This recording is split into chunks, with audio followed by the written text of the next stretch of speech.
Hello student, आप कैसे हैं? आई होप आप अच्छे होंगे। आज का हमारा टॉपिक है asexual and sexual reproduction. Right ना। कल मैंने बताया था कि रिप्रोडक्शन दो प्रकार के होते हैं। राइट ना। रिप्रोडक्शन दो प्रकार के होते हैं। कल के क्लास में मैंने बताया था there are two types of reproduction. Right ना। फर्स्ट बताया था कि पहला जो होते हैं वो होते हैं asexual reproduction. Asexual reproduction. Right. Hindi में बोले तो अलैंगिक जनन। क्या? अलैंगिक जनन। ओके। दूसरा मैंने बताया था sexual reproduction. Sexual reproduction. Right ना। कल के क्लास में आप देख सकते हैं। मीन्स हिंदी में बोले तो लैंगिक जनन। लैंगिक जनन दो तरह के रिप्रोडक्शन होते हैं। अलैंगिक जनन, लैंगिक जनन। Asexual reproduction, sexual reproduction. Right ना। कल मैंने बताया था कि एसेक्सुअल रिप्रोडक्शन में नेवर फ्यूज गैमेट। इसमें कभी भी गैमेट का फ्यूजन नहीं होता। क्या नहीं होते? गैमेट का फ्यूजन नहीं होता। राइट ना। गैमेट का हिंदी आपका क्या? युग्मक, ऐसे ही शायद कुछ होता है, युग्मक। इसमें कभी भी गैमेट का फ्यूजन नहीं होता और इसमें जनरली क्या 99.9% तक जनरली सिंगल पेरेंट होंगे। क्या होगा? Single parent. राइट ना। यानी उसके जो ऑफस्प्रिंग होगा, जो भी ऑफस्प्रिंग होंगे, उसके पेरेंट जो होंगे यानी उसके माता पिता जो होंगे वो एक ही होगा। राइट ना। जनरली मैंने लिखा है जनरली, सामान्यतः सिंगल पेरेंट। राइट ना। वही आपके सेक्सुअल रिप्रोडक्शन में इसमें गैमेट का फ्यूजन होगा, यानी फ्यूजन ऑफ गैमेट्स। राइट ना। यहाँ पे मैंने गैमेट लिखा है, यहाँ पे गैमेट्स लिखा है, इसे भी आप समझ सकते हैं। राइट ना। और इसमें जो पेरेंट होंगे, वो जनरली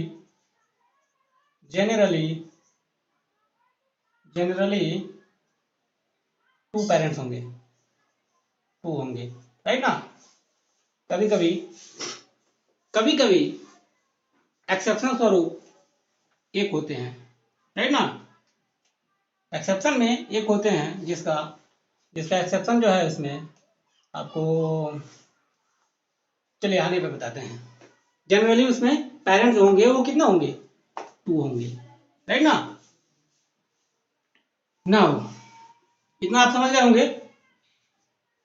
चलिए अब आगे बढ़ते हैं। अब ये एसेक्सुअल रिप्रोडक्शन क्या होते हैं? व्हाट इज एसेक्सुअल रिप्रोडक्शन और what do you mean by asexual reproduction? अलैंगिक जनन किसे कहते हैं या अलैंगिक जनन क्या है? राइट। चलिए एसेक्सुअल रिप्रोडक्शन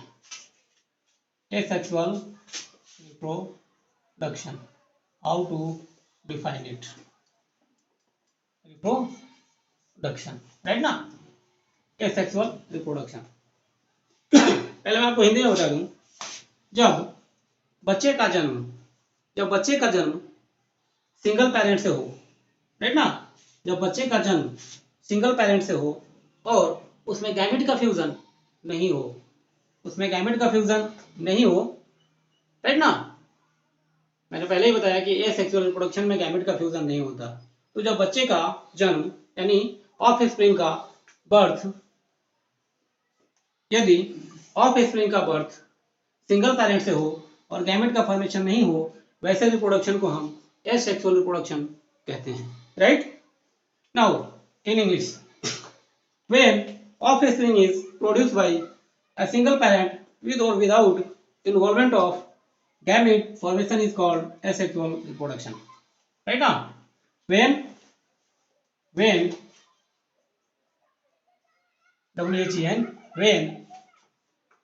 offspring का मतलब होता है संतति, संतान। when offspring is produced by a single parent,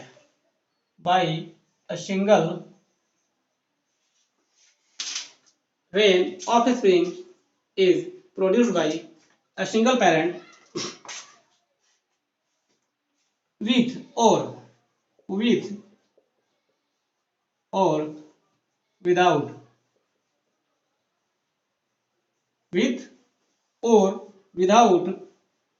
involvement of gamete,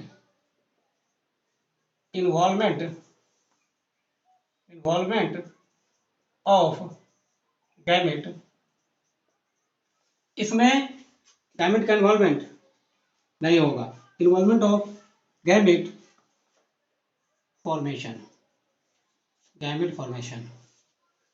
is called asexual reproduction.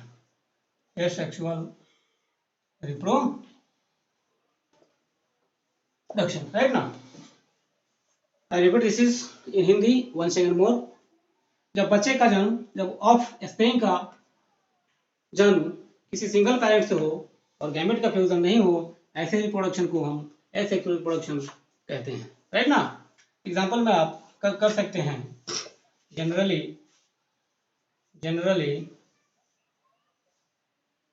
Plant and some animals, right now. Now sexual reproduction, right now. Sexual reproduction, DUCTION, sexual reproduction. देखिए, इस reproduction में gamete का fusion होगा और parent जो होंगे वो दो हो सकते हैं, राइट ना। जनरली दो होते हैं। इस सेक्सुअल रिप्रोडक्शन में पेरेंट जनरली दो होंगे और इनमें गैमेट का भी फ्यूजन होगा, है ना। तो जिसमें दो पेरेंट हो और गैमेट का फ्यूजन भी हो, ऐसे रिप्रोडक्शन को हम सेक्सुअल रिप्रोडक्शन कहते हैं। ओके ना। Now when in English, when two parents bracket में आप कर सकते हैं मेल एंड फीमेल, राइट ना, क्योंकि इसमें two parents male and female तो आ ही जाएंगे ना, male and female. when two parents participate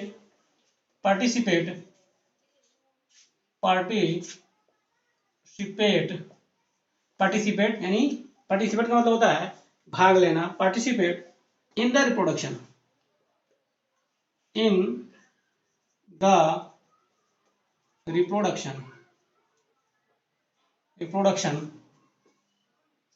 when two parents participates in the reproduction, you can say reproductive process,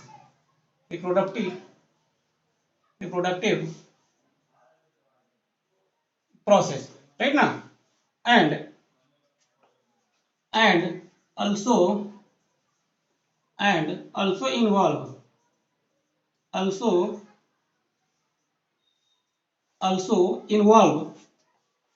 the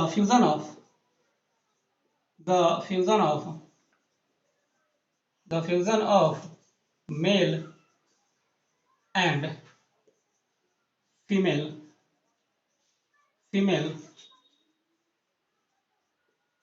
gametes, right now, male and female gametes, और इसी को तो sexual reproduction कहते हैं, is called sexual reproduction, right ना। इसके example हो जाएंगे जैसे आपका मैन, डॉग, कैट, दुनिया भर का, एलिफेंट, हॉर्स, पहले चीज में आ जाएंगे, राइट ना। तो यदि आपसे डिफिनेशन पूछता है तो आप definition you can be right it. Now आगे बढ़ते हैं। नाउ हम लोग एक सेक्सुअल रिप्रोडक्शन को थोड़ा समझने का प्रयास करते हैं, राइट ना। Asexual reproduction, asexual reproduction, okay. देखिए एसेक्सुअल रिप्रोडक्शन को हम दो वर्ग में डिवाइड कर सकते हैं, राइट ना। जैसे आपका एक हो गया क्या, विदाउट गैमेट्स, और दूसरा पार्थोजेनेसिस, विदाउट गैमेट्स, राइट ना। और दूसरा एक टर्म है आपका पार्थोजेनेसिस। अच्छा, पार्थोजेनेसिस जो है ये मैं भूल जाऊंगा, कोई लड़का कमेंट करके बताएगा भाई, पार्थोजेनेसिस भूले नहीं, राइट ना। विदाउट गैमेट्स, पहले भी आपको बोला कि इसमें गैमेट का फॉर्मेशन नहीं होता, सॉरी गैमेट फ्यूज नहीं होते, राइट ना। कुछ होते हैं जिनमें गैमेट फ्यूज नहीं होते। विदाउट गैमेट को हम कुछ, जैसे आपका पार्थोजेनेसिस का जो एग्जाम्पल हो जाएगा ना, याद रखिएगा, हनी बी। जरा कोई लड़का कमेंट करके बताएगा पार्थोजेनेसिस क्या होते हैं, फिर मैं उसको बताऊंगा। विदाउट गैमेट जो रिप्रोडक्शन होते हैं उसको हम कुछ वर्गों में, यानी आई थिंक 5 वर्गों में, 5 तो नहीं कहेंगे, फॉलोइंग कर सकते हैं, 5 वर्गों में बांटते हैं, राइट ना। विदाउट गैमेट्स, एसेक्सुअल रिप्रोडक्शन को हम 2 वर्गों में बांट सकते हैं, विदाउट गैमेट, पार्थोजेनेसिस। ये पार्थोजेनेसिस हम इसकी बात बाद में करेंगे अगले क्लास में। विदाउट गैमेट की बात करते हैं। विदाउट गैमेट को हम 5 क्लास में, यानी 5 टाइप्स के हम कह सकते हैं कि ये 5 तरह से हो सकते हैं, 5 प्रकार से हो सकते हैं। इसमें आपका पहला है आपका बाइनरी फिजन। क्या? बाइनरी फिजन, आप पढ़े भी होंगे मैट्रिक में, बाइनरी फिजन, FISSION, राइट ना, binary fission. Now next is budding. Budding भी आप मैट्रिक में पढ़े होंगे, राइट ना, जिसको हिंदी में बोलते हैं मुकुलन। बर्डिंग का हिंदी होता है मुकुलन। Now third is sporulation,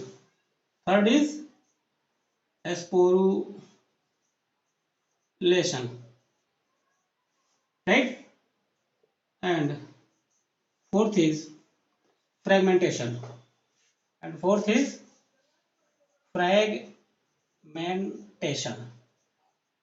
fragmentation. Hindi ढूंढ लीजिएगा भाई डिक्शनरी से, क्योंकि सबके डिक्शनरी, सबके हिंदी थोड़ी ना होंगे, राइट ना, या हिंदी मीडियम बुक में आपको मिल जाएंगे। Fragmentation and last is vegetative propagation, vegetative propagation. ये बस नाम ही तो याद रखने हैं, नाम तो याद करना कीजिए, है ना भाई। मैंने बोला एसेक्सुअल प्रोडक्शन को हम 2 वर्गों में बांट सकते हैं, एक विदाउट गैमेट, दूसरा है आपका पार्थोजेनेसिस, है ना। पार्थोजेनेसिस की बात हम बाद में करेंगे। इसका एग्जांपल होता है हनी बी। ये पार्थोजेनेसिस जो होते हैं वो हनी बी में होते हैं, राइट ना। और विदाउट गैमेट में देखिए आपका पहला बाइनरी फिजन, बर्डिंग, आपका sporulation, fragmentation and vegetative propagation, okay. Now अब बाइनरी फिजन। बाइनरी फिजन देखिए क्या होते हैं। पहला था हमारा बाइनरी फिजन, राइट ना। बाइनरी का मतलब होता है two. Binary that means two. इधर लिख देता हूं आपके लिए, बाइनरी मीन्स हो जाएगा आपका टू, दो, जिसको आप बोलते हैं दो। बाइनरी मतलब होता है दो। फ्यूजन मतलब होता है टुकड़ा, राइट ना। सॉरी, फ्यूजन नहीं, fission. Binary fission that means टुकड़े। तो बाइनरी फिशन आपका, बाइनरी फिशन का जो एग्जांपल है उसका नाम है, आप क्लास 6 से ही पढ़ते आ रहे हैं। बाइनरी फिशन किसमें होंगे? अमीबा, राइट ना। तो बाइनरी फिजन का एग्जांपल कभी कभी एग्जाम में आता है, ऑब्जेक्टिव में आपसे पूछा जाएगा कि निम्नलिखित में बाइनरी फिजन किसमें होता है, तो आपको बताना है अमीबा, राइट ना। ये बाइनरी फिजन क्या होते हैं? देखिए, जब एक अमीबा, सपोज ये कोई अमीबा है, राइट ना, ये कोई अमीबा हुआ, इसके अंदर क्या होंगे? न्यूक्लियस, ये उसका न्यूक्लियस है। और जब एक अमीबा दो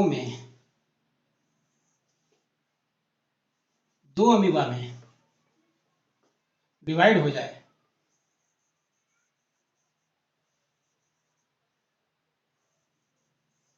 जब एक अमीबा दो अमीबा में डिवाइड हो जाए और ये फिर जो है दोबारा ये अपने को डेवलप करके फिर एक नया अमीबा बना ले, यानी ये इनलार्ज होकर के मैच्योर हो जाए, तो इस प्रोसेस को हम कहते हैं बाइनरी फिजन हो रहा है, राइट ना। ये आपका बाइनरी फिजन। फिर ये क्या करेगा? ये भी दो अमीबा में टूटेंगे, राइट ना। ये भी दो अमीबा में, ध्यान रखना है कि एक अमीबा दो में ही टूटेगा, राइट ना। और फिर अगला वाला, फिर ये दो में, फिर ये अगला वाला, फिर दो में, मतलब दो में ही टूटेंगे, दो से ज्यादा में नहीं टूटेंगे। This process is called binary fission. जब एक अमीबा दो अमीबा में टूट जाते हैं और एक नया अमीबा, यानी दो ही नए अमीबा उससे मैच्योर होकर के बन जाते हैं, उसी को हम बाइनरी फिजन कहते हैं, राइट ना। चलिए आगे बढ़ते हैं। नाउ बर्डिंग। बर्डिंग क्या होता है वो समझ लीजिए। बर्डिंग, राइट ना। आपके बर्डिंग का जो एग्जाम्पल है, आपको मेनली एग्जाम्पल याद रखने हैं। बर्डिंग का जो एग्जाम्पल है वो आपका है हाइड्रा, राइट ना। क्या? हाइड्रा। देखिए बर्डिंग होते कैसे हैं। जब एक हाइड्रा, ये मान लीजिए कोई हाइड्रा है, राइट ना, ये कोई हाइड्रा है और इस हाइड्रा में, ये हाइड्रा का टेंटिकल्स है। क्या है? टेंटिकल्स। इसको टेंटिकल्स बोलते हैं भाई, टेंटिकल्स। और ये पूरा का पूरा आपका हाइड्रा है, राइट ना। जब हाइड्रा के किसी पार्ट से, टेंटिकल से नहीं, टेंटिकल से नहीं, किसी पार्ट से फिंगर लाइक स्ट्रक्चर, यानी बड्स जैसा एक स्ट्रक्चर आपको बनेंगे। फिर ये मान लीजिए इसका ये फर्स्ट फेज है, सपोज फर्स्ट फेज, राइट ना। फिर यही हाइड्रा मैं यहां बना दूं,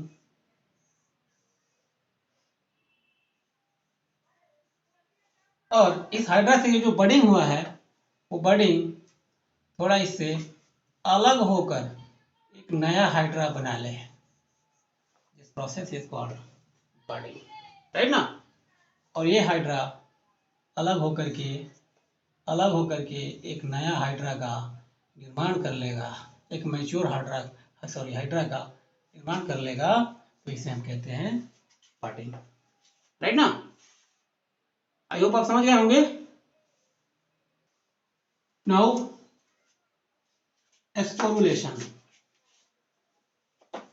एस्पोरुलेशन, एस्पोरुलेशन, राइट ना। हिंदी वालों के लिए लिख दो भाई हिंदी में, एस्पोरुलेशन, थोड़ा टेढ़ा है, हो गया एस्पोरुलेशन, राइट ना। देखिए एस्पोरुलेशन का जो एग्जाम्पल है वो भी आपको अमीबा ही है, राइट ना। क्या है? अमीबा। क्या है भाई एग्जाम्पल इसका? अमीबा, राइट ना। अब इसको जरा समझ लीजिए, ये एस्पोरुलेशन, ये एस्पोरुलेशन क्या होते हैं? ओके, देखिए कभी कभी क्या होता है, अमीबा, आपको पता है ना कि अमीबा जो है हमेशा पानी में ही पाए जाएंगे, यानी फ्रेश वाटर में मिलेंगे, हैं।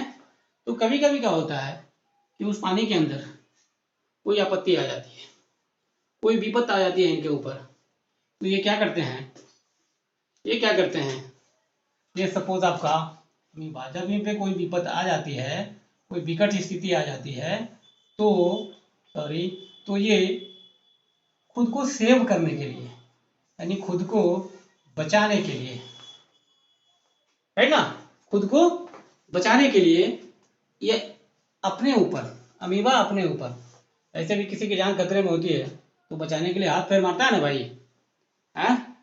आप भी तो मारेंगे ना, यदि आपके ऊपर कोई खतरा हो जाए तो बेचारा अमीबा भी क्या करता है, खुद को बचाने के लिए, खुद को सेव करने के लिए ये भी हाथ पांव मारता है।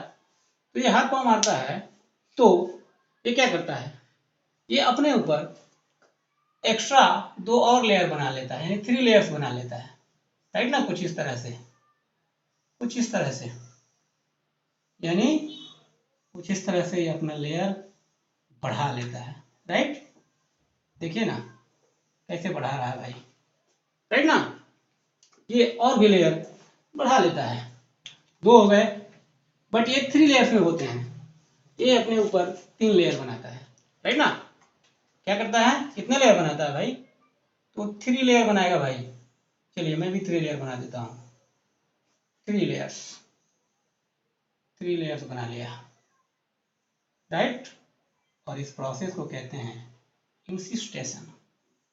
इस प्रोसेस को क्या कहते हैं, जब अपने ऊपर अमीबा 3 लेयर बना लेता है, देन दैट्स कॉल्ड इंसिस्टेशन, राइट ना। When amoeba covered by 3 layers itself, that is called इंसिस्टेशन।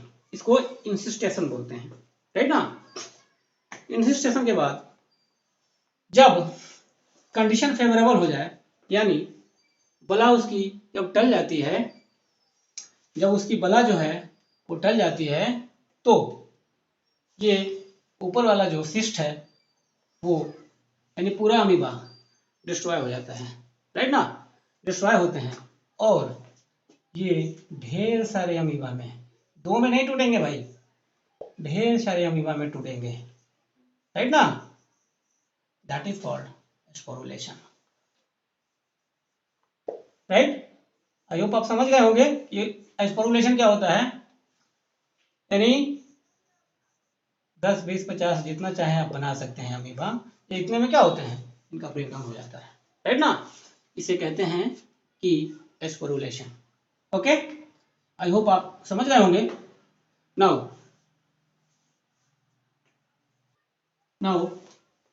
We are talking about fragmentation. क्या? फ्रेगमेंटेशन, राइट ना।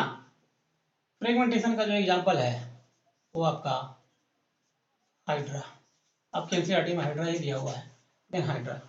देखिए इसमें क्या होते हैं, फ्रेगमेंटेशन में होता है यदि कोई ऑर्गेनिज्म अपने बॉडी को डिस्ट्रॉय करके छोटे छोटे पीसेस में बांट लेता है और उन पीसेस से ढेर सारे, बहुत सारे ऑर्गेनिज्म पैदा हो जाते हैं, इसी को कहते हैं फ्रेगमेंटेशन, राइट ना। जैसे एक हाइड्रा है, वो हाइड्रा बहुत सारे हाइड्रा में डिस्ट्रीब्यूट हो जाएंगे, that is called fragmentation, right. इसका एग्जांपल है आपका हाइड्रा। ओके, आई होप आप समझ गए होंगे। अच्छा, तो वीडियो लंबा हो जाएगा, इसलिए वेजिटेटिव प्रोपोगेशन हम लोग कल पढ़ेंगे, राइट ना। तो तब तक के लिए मिलते हैं हम लोग कल के वीडियो में, तब तक ये ओके।